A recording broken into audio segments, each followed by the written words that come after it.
Le crash boursier est inévitable. Prends garde, petit porteur français. La grande faucheuse d'affaires. On est bien. Donc, thème crash boursier à la sauce Bruno Le Maire.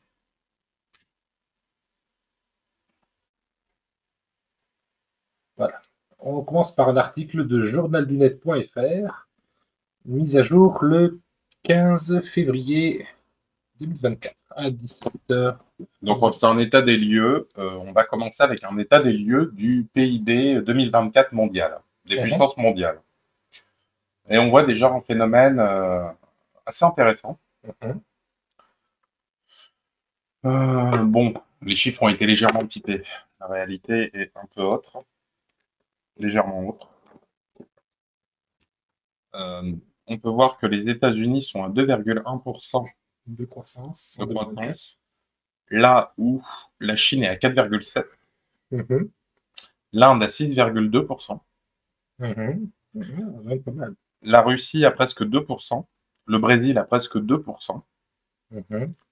Pourquoi je fais... Tu parles de la croissance et pas du PIB en lui-même. Voilà, la croissance du PIB.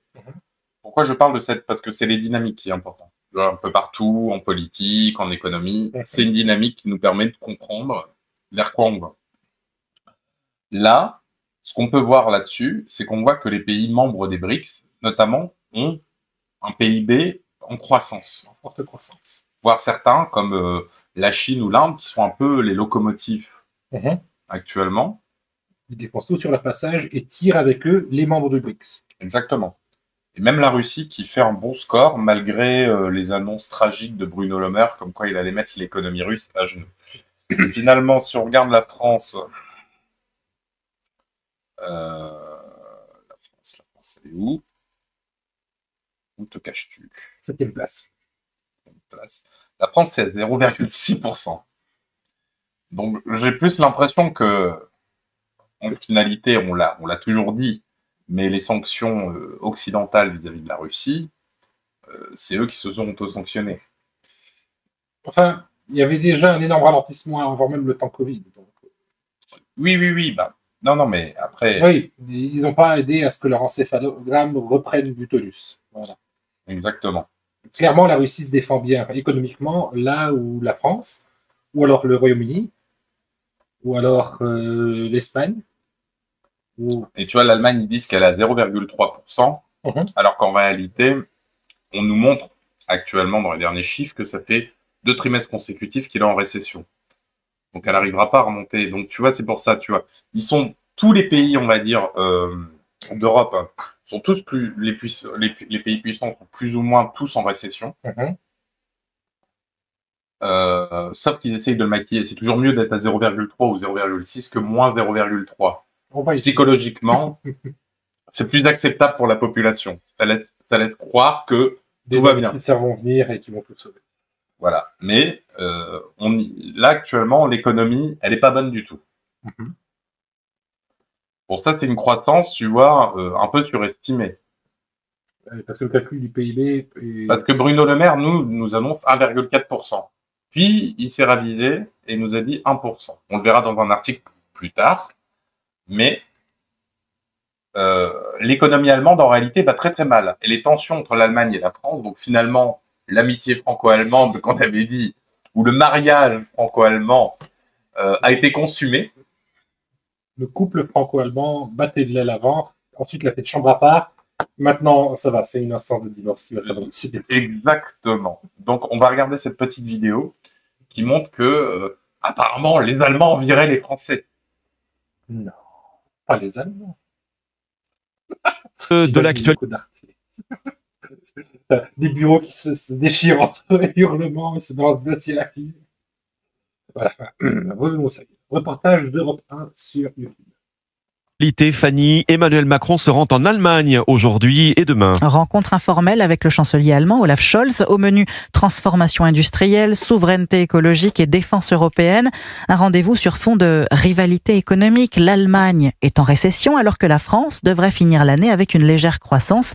De quoi rendre nos voisins outre-Rhin légèrement jaloux, comme a pu le constater l'envoyé spécial d'Europe 1 en Allemagne, Tatjana Geiselman. Schlecht. Katastrophal. Nicht gut. Ça va mal. Voilà ce que répondent les Allemands quand on leur demande comment se porte leur économie. Avant, tout allait bien. On nous admirait. Maintenant, on est bons derniers. Le secteur industriel est particulièrement à la peine. Sa fédération table cette année sur une récession de 0,4%. Et Thomas le confirme, les usines tournent au ralenti. L'acierie de Kehl est en chômage partiel, faute de commandes. Le BTP végète aussi parce que les taxes sont trop élevées et ça se répercute sur tout.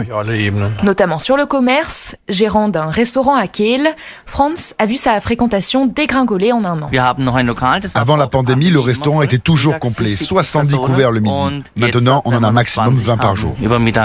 En comparaison, ses collègues français lui semblent bien mieux lotis. Les Français, ils vivent, ils mangent, ils boivent, ils prennent du bon temps, ils consomment quoi. Les Allemands, non. La semaine dernière, le journal Der Spiegel publiait un édito intitulé « La France, c'est l'Allemagne en mieux ».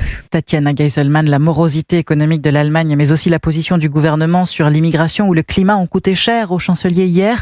Défaite cinglante du parti d'Olaf Scholz aux élections régionales de Bavière et de Hesse, où l'extrême... Voilà, c'était prédit. Premier cavalier de l'apocalypse. Les Allemands qui envient les Français en disant qu'on vit bien en France. Et tu vois que ça veut dire que la propagande en Allemagne doit dire que la France doit être fabuleuse.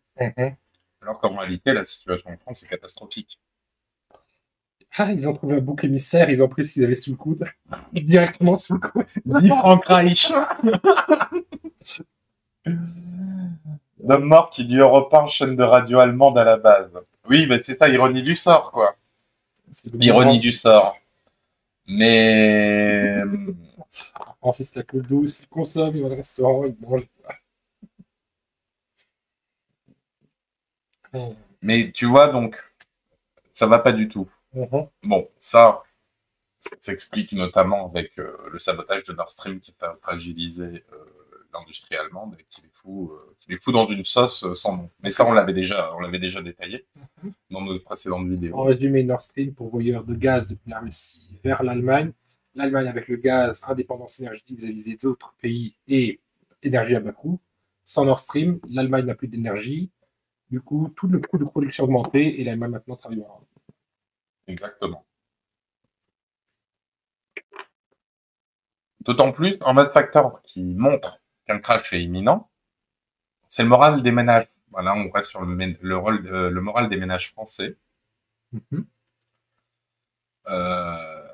qui est reparti à la baisse.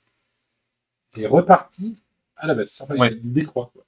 Bah, en fait, il y a une petite, un petit appel d'air où tu vois la propagande de Bruno Le Maire, comme quoi l'inflation était derrière nous, ça y est, c'est magnifique, on va pouvoir s'aimer, on va pouvoir... Non, pas Bruno Le Maire. Faire revenir l'être aimé, tout ça, tu vois, tout le discours de Bruno Le Maire sur l'économie, en fait, a donné l'espoir à certains Français de reconsommer, mais il y a eu un petit ralentissement de l'inflation, donc les Français ont cru qu'ils pouvaient reconsommer, mais c'est de courte durée. Après l'inflation, c'est la récession. Et là, on est dans cette période de récession, avant le crash. Le crash, c'est vraiment l'aboutissement. Mais le crash est positif aussi dans un sens, parce qu'il va permettre aussi de donner un appel d'air sur le marché. Il ne faut pas voir le crash comme quelque chose de tragique. Les gens ont tendance à s'imaginer que c'est les gros investisseurs qui ont des placements qui, effectivement, vont y perdre des plumes. Mais une personne qui n'a pas de placement, on va dire un citoyen lambda qui concerne, c'est pas lui qui va être attaqué le plus gravement. C'est un petit peu comme un incendie de forêt. Ça brûle certains arbres, les gros, mais les petits végétaux repoussent très vite. Exactement.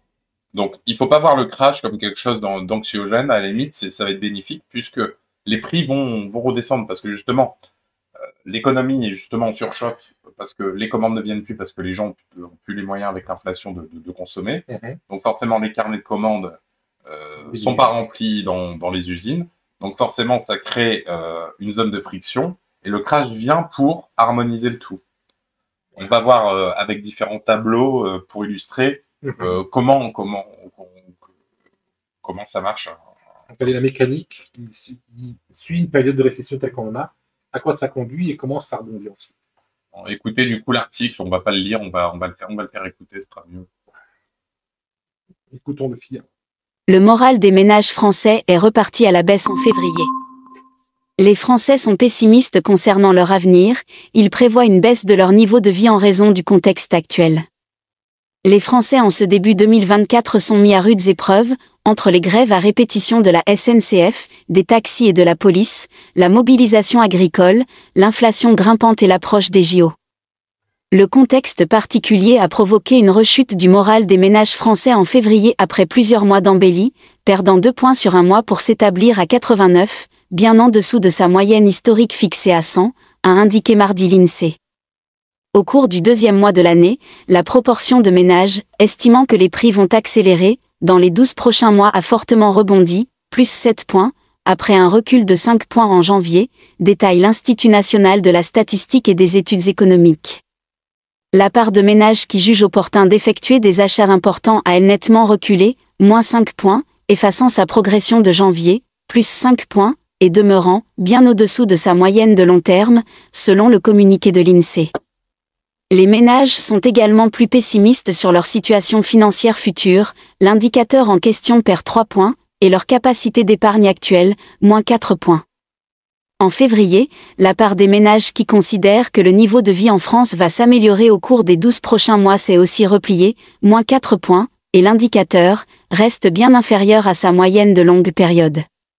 Même si l'indicateur mesurant les craintes des Français par rapport au chômage a augmenté de 4 points en février, il reste en dessous de sa moyenne historique, détaille encore l'INSEE. Le moral des ménages, plombé successivement par la pandémie de Covid-19 et le retour d'un niveau d'inflation inédit depuis les années 1980 en France, n'a plus atteint sa moyenne de long terme depuis octobre 2021. Depuis octobre 2023, où il s'était établi à 85 points, il n'avait cependant cessé de remonter en novembre, 88, décembre, 89 et janvier, 91. Voilà. Donc, il faut prendre cet indicateur comme le fait de la perte de confiance, parce que faut comprendre aussi, s'il faut en prendre dedans, c'est que malgré tout, l'épargne des Français n'a jamais été aussi bon. C'est quand la confiance commence à perdre au niveau de la consommation, l'épargne augmente. C'est un phénomène courant et humain. Voilà. C'est pas forcément que la confiance baisse parce que les gens n'ont plus d'argent. C'est la peur qui peut freiner la consommation. On ne prend pas de risque sur l'avenir en investissant si on sent venir un drame. Voilà.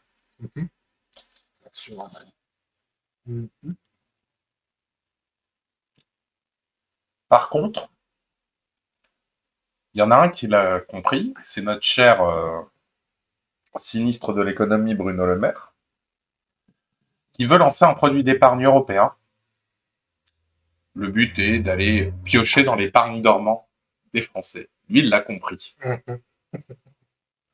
Tu vois, autant le fait qu'il veuille mettre l'économie russe à genoux, je croyais pas trop.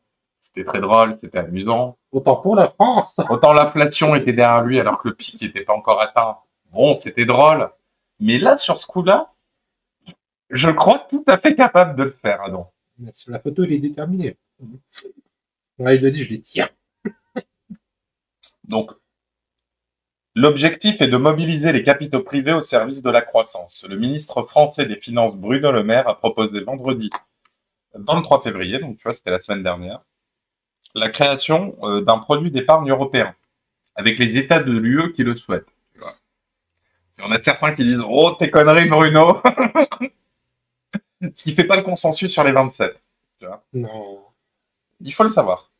Lançons dès 2024 un produit d'épargne européen dont nous définirons les caractéristiques, le rendement avec les États volontaires, a déclaré Bruno Le Maire, avant une réunion avec ses homologues des 27 à Gand, Belgique. Il a évoqué la possibilité qu'une poignée de pays participe à cette initiative pour construire une union des marchés de capitaux en Europe. Déjà d'une poignée de pays. Donc lui aussi, il n'est pas optimiste sur ses alliés. Ce sera peut-être 2, 3, 4, 5 États, peu importe. Mais comme il est impossible de démarrer tout de suite à 27, démarrons à quelques-uns. Ah, il a dit ah. A dit le ministre français sans préciser quels pourraient être les États volontaires. Des intérêts divergents au sein des 27, l'Union européenne souffre de la fragmentation de ses marchés capitaux morcelés entre les différents pays membres. Elle discute depuis des années de propositions pour bénéficier d'effets d'échelle comparables au marché américain. Mais ces débats achoppent sur des intérêts divergents au sein des 27. Il y a chez moi beaucoup d'impatience. Je ne viens pas à Gand rencontrer mes amis ministres des Finances pour taper la causette, a lancé Bruno Le Maire. Je ne viens pas pour publier le 10e, 15e ou 20e communiqué sur l'union des marchés de capitaux dans lequel il n'y a rien ou presque rien. C'est fantastique, Bruno, il est en train de dire qu'en fait, son poste ne sert à rien en temps général. Il se trash. C'est bien, Bruno, un peu d'honnêteté. Il passe devant les autres ministres et dit, on peut tous dire maintenant. On peut tous dire. C'est là que ça commence à devenir intéressant. Le ministre allemand des Finances, Christian Lindner, a cependant rejeté à Gand l'initiative française. La France et l'Allemagne ont signé récemment une tribune commune pour relancer le projet Union des marchés de capitaux, a rappelé Bruno Le Maire. Mais c'est bien quand les actes rejoignent les paroles, a-t-il rallié. Je plaide pour une union, non pas à plusieurs vitesses, comme le dit mon ami Bruno, mais à pleine vitesse, c'est-à-dire qui avance rapidement avec les 27, lui a répondu Christian Lindner. Il n'est pas exclu que des initiatives bilatérales ou en petit comité soient aussi envisageables, mais l'objectif doit être d'avancer ensemble, a-t-il affirmé. Un projet de garantie pour la titrisation. Des marchés de capitaux efficaces permettant aux entreprises de financer plus facilement leurs projets et aux particuliers de trouver les meilleures offres d'investissement. Outre le produit d'épargne européen, Bruno Le Maire a proposé aux gestionnaires d'actifs aux banques et bourses européennes une supervision européenne volontaire qui pourrait être exercée par l'autorité des marchés financiers européens. Il a également mis sur la table un projet de garantie pour la titrisation de façon à ce que les titres arrêtent de peser sur le bilan des banques et qu'elles puissent ainsi prêter plus aux particuliers et aux entreprises. L'argent des Européens dort au lieu de travailler, a affirmé le ministre. Si nous voulons que l'argent européen travaille au lieu de dormir, il faut mettre en place l'union des marchés des capitaux sans délai et il doit y avoir des progrès dès 2025. Il a évalué que... Même pas, déjà 2024. Il a évalué à quelques 35 milliards d'euros d'épargne des Européens, dont plus de 10 000 milliards dorment sur les comptes bancaires. Cet argent doit travailler à la croissance, à l'innovation, à la recherche pour les entreprises et pour l'emploi, a-t-il ajouté. Traduction, Bruno Le Maire veut vous faire les poches. Et il a une belle vision. Et apparemment, il sait déjà précisément combien vous avez sur vos comptes. Mais ça faisait déjà quelques mois que à Bercy, il avait demandé des rapports pour qu'il aille voir l'épargne des Français. Ça fait déjà plusieurs mois qu'il bosse dessus en secret. Il a d'abord ouvert votre porte-monnaie pour voir que vous avez dedans. Maintenant, il a dit, ça y est, je vais pas prendre l'argent. Je vais faire un grand plan européen.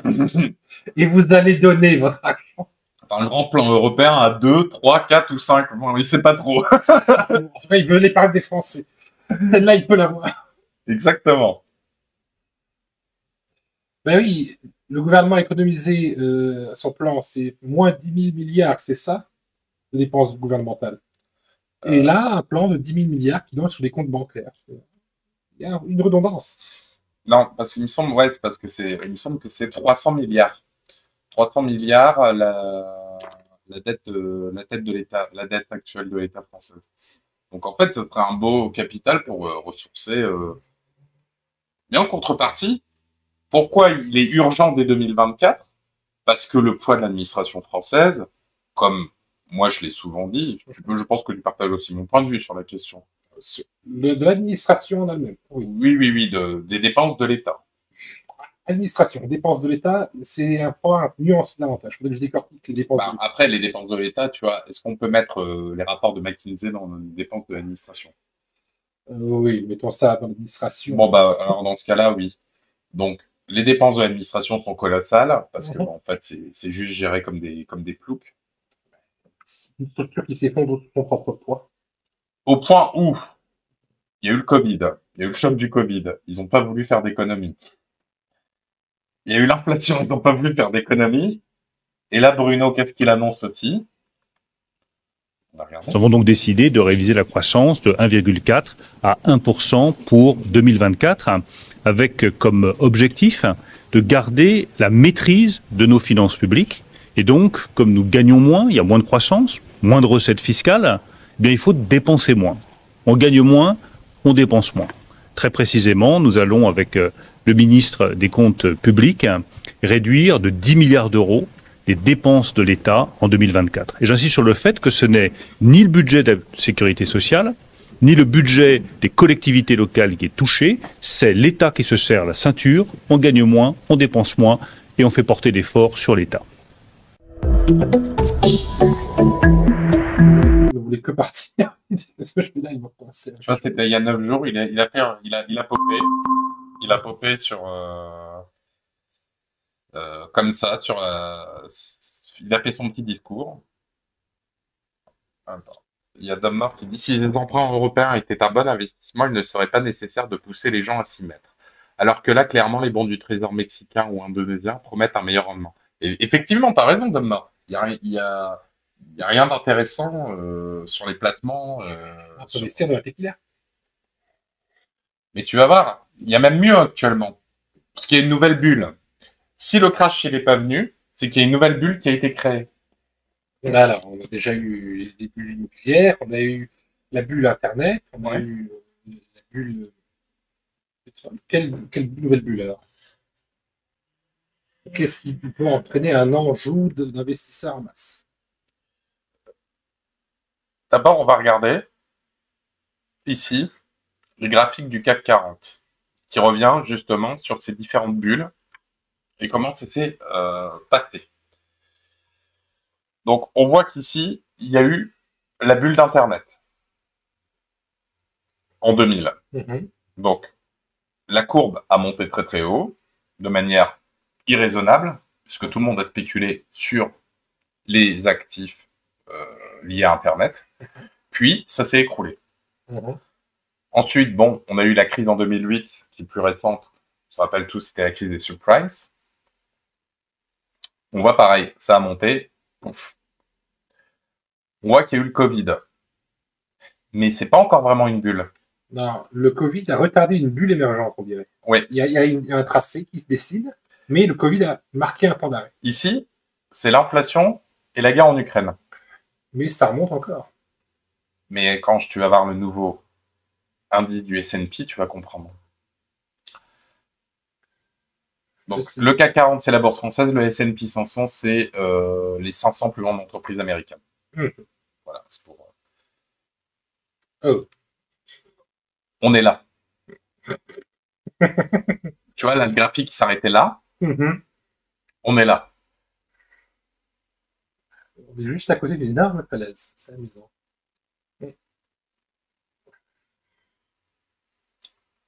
Bon. Il faut liquider tous nos avoirs en dollars. Et selon toi, qu'est-ce qui surperforme et qu'est-ce qui tient l'économie de la bourse à bout de bras? Attends, alors qu'est-ce qui a surperformé les dernières années? C'est très très récent. Et en fait, tu regardes ça avec le temps, c'est pour ça que ça explose. L'IA? Bingo.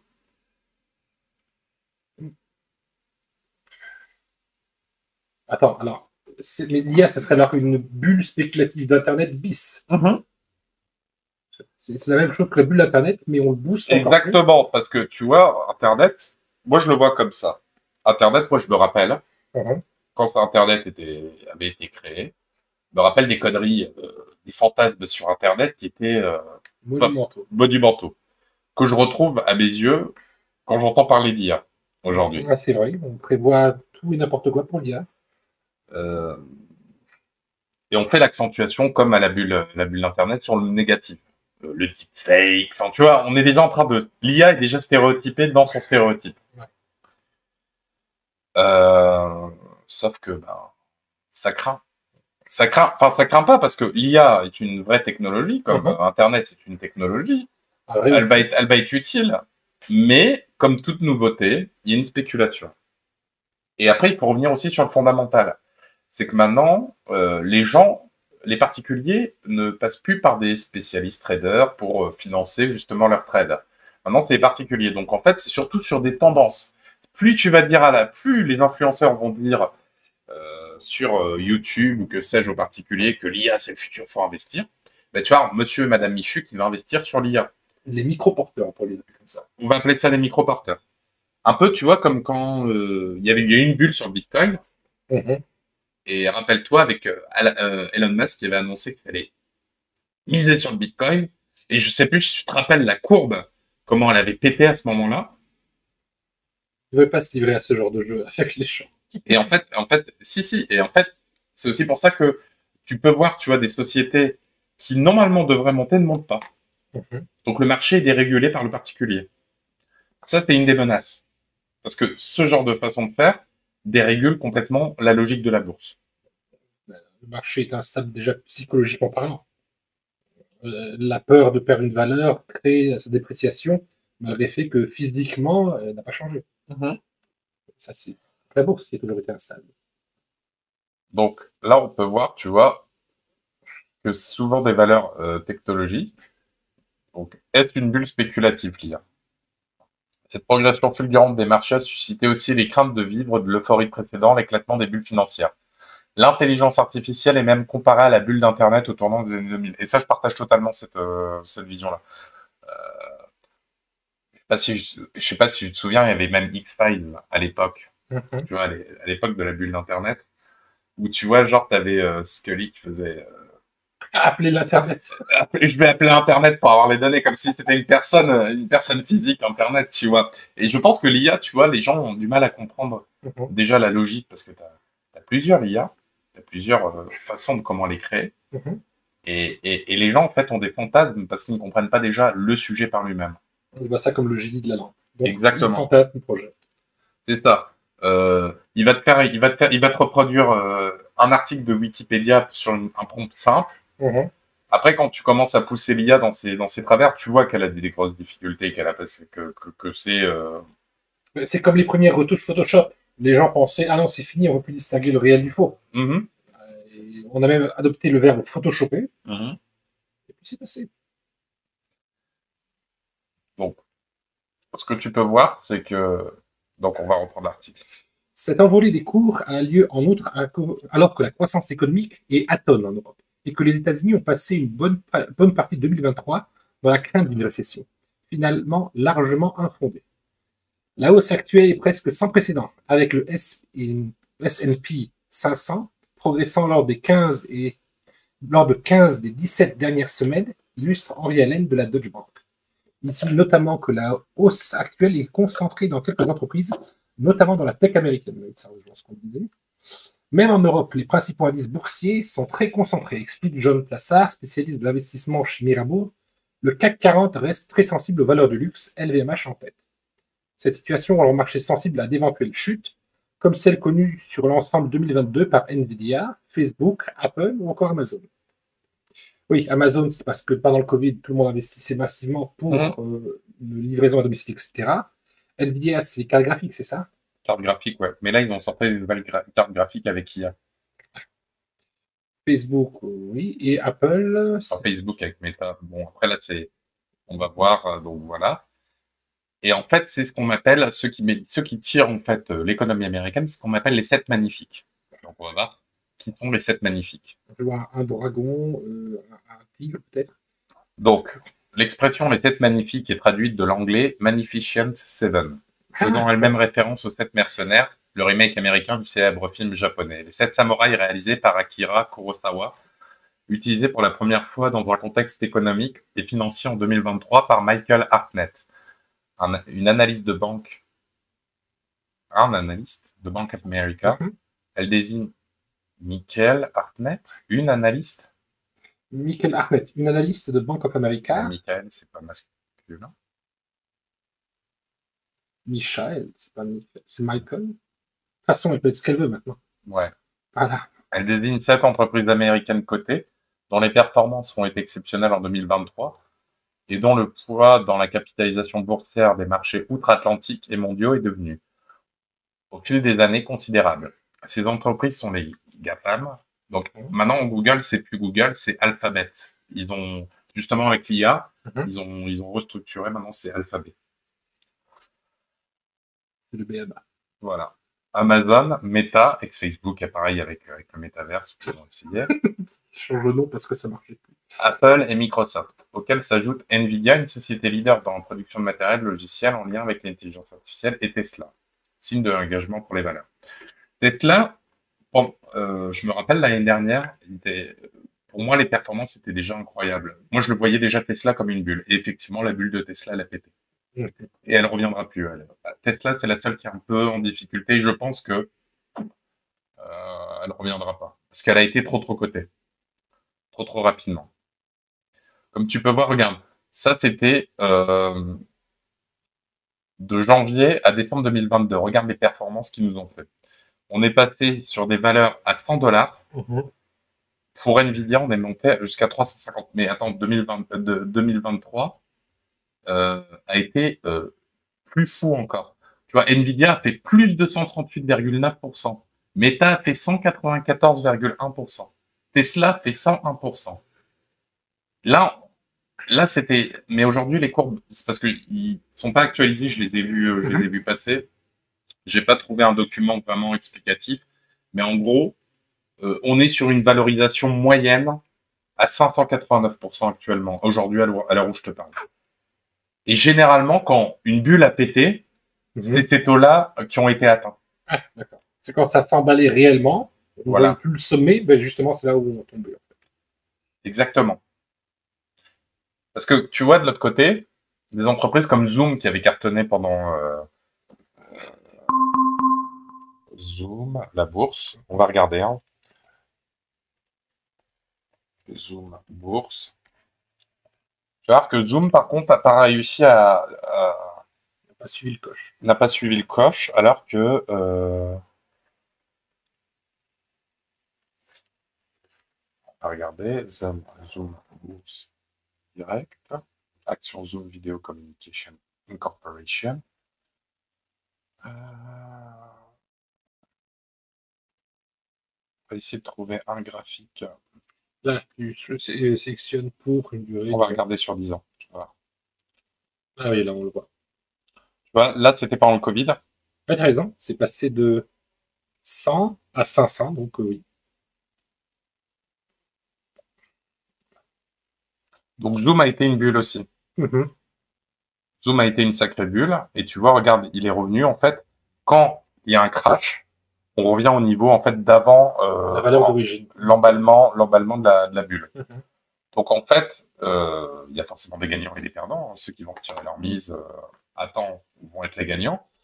Mais j'ai l'impression que l'économie, en fait, joue sur l'effet de bulle, actuellement. La société marche qu'avec effet de bulle. Là où avant, c'était un effet de bulle parmi tant d'autres qui arrivait, qui venait déréguler.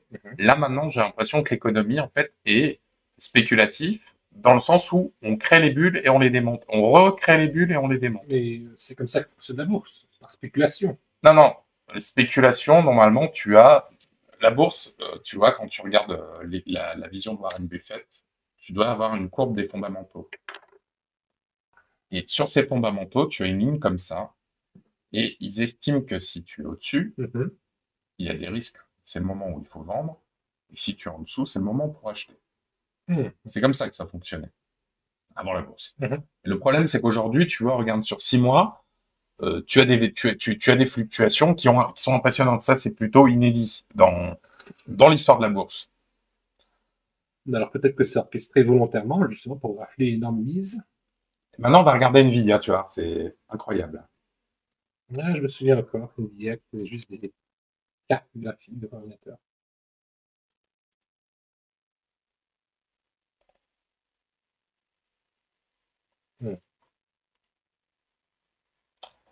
Effectivement.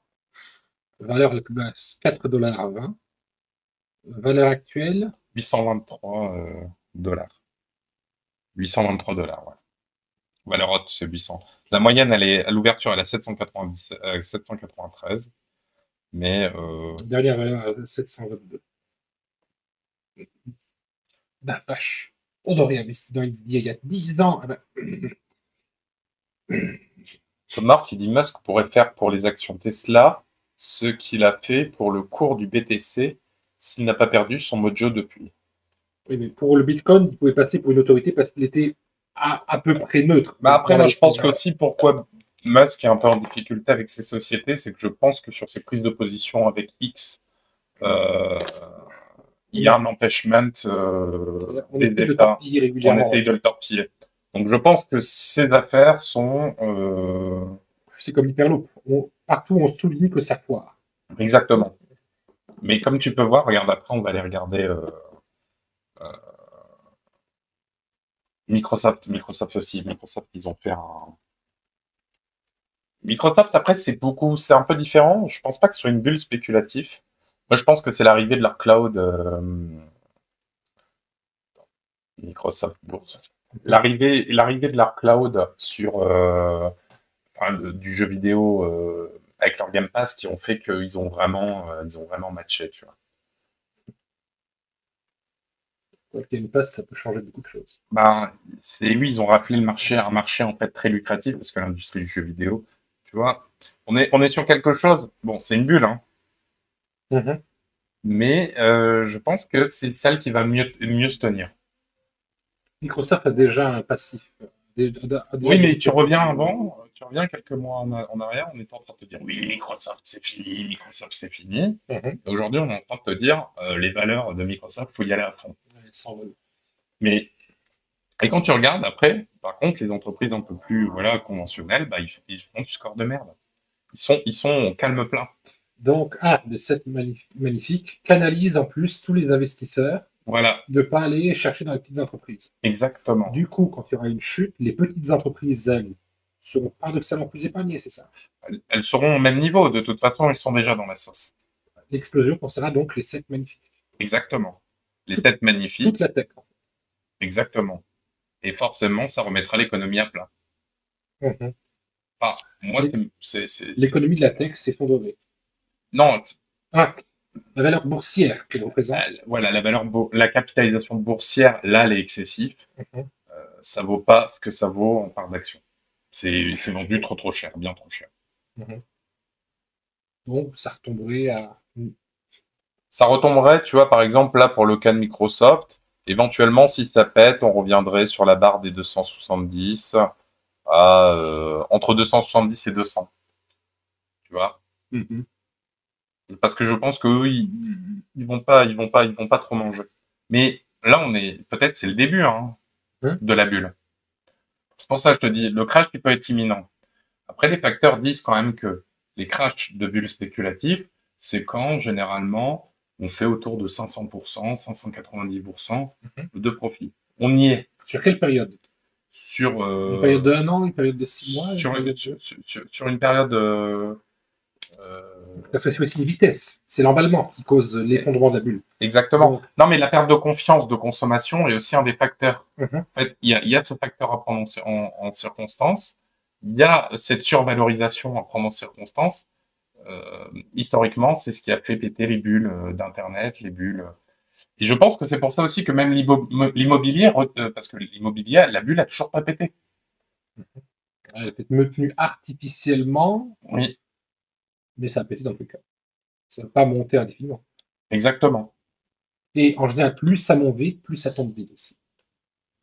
Oui, ça va monter comme c'est venu. Ça va. Tu vas avoir une perte de moins 40, moins 60% sur le marché. Moins 75% pour certaines actions. Mm-hmm. C'est sûr. Des pauvres investisseurs vont souffrir. On ne sait pas assez de soucis. Non, mais bon, je pense que les investisseurs ont conscience de ça. Je pense que là, ils ont tiré profit. Par contre, moi, ce qui m'étonne, c'est comment ils ont réussi à tenir en fait le choc. Comment ils ont réussi des différentes crises, tu vois. Comment ils ont réussi à vite rehausser le Covid. Comment ils ont réussi à vite rehausser l'inflation. Parce que normalement, en fait, là, regarde, clac. Et puis à chaque fois, c'est toujours plus gros. Hein. La bougie de descente, tu vois, regarde, par rapport à la précédente, elle descend plus bas. Hein. Donc en principe, la prochaine, elle devrait faire ça. Hein. Elle devrait au moins arriver à ce niveau ici, je pense. Au moins. C'est pas aussi corrélé aux élections? Si, bah après, moi je pense qu'il doit y avoir énormément d'argent public et énormément d'argent public qui sont donnés aussi dans les secteurs de la tech. Hein. Faut savoir que tous les fonds européens, tout ça, tout part dans la tech. Hein. Donc à voir, mais être très méfiant parce que Bruno Le Maire veut t'en prendre à ton épargne.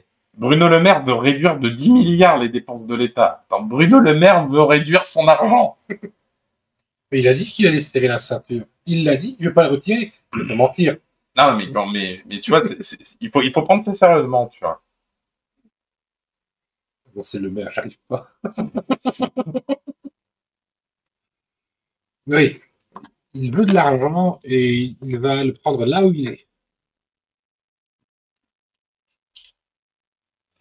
Dans son discours de base, ce qu'il veut, c'est qu'en gros, au lieu de passer par les banques avec les taux directeurs élevés, c'est qu'il récompense en fait les investisseurs qui vont placer qui vont placer leur argent sur leurs placements puants européens.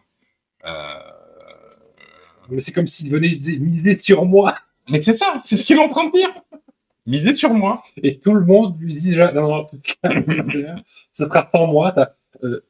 Effectivement, il a réussi à réunir l'Europe, mais contre lui, son plan global, il va le faire à 1. C'est ça. Ça s'appellera européen pour de la belle forme, mais il y aura que les Français. Non, mais c'est incroyable. Ouais, je trouve que... Mais... Donc voilà. On espère que la vidéo vous a plu. Bon, là, on va arrêter là. Pour ceux qui nous regardent en VOD sur YouTube, n'hésitez pas à souscrire aux différents liens qui sont ici, à vous abonner. Et éventuellement, commentez. Dites-nous votre avis, notamment. Est-ce que vous pensez que le crash, il est imminent ou est-ce que ça peut effectivement durer 10 ans Mais est-ce que vous êtes d'accord avec l'analyse? Plutôt mon analyse, plutôt l'analyse d'Adam? Vous me dites... C'est un petit message de soutien aussi. C'est bon pour la chaîne et aussi pour notre morale. Ça fait toujours plaisir.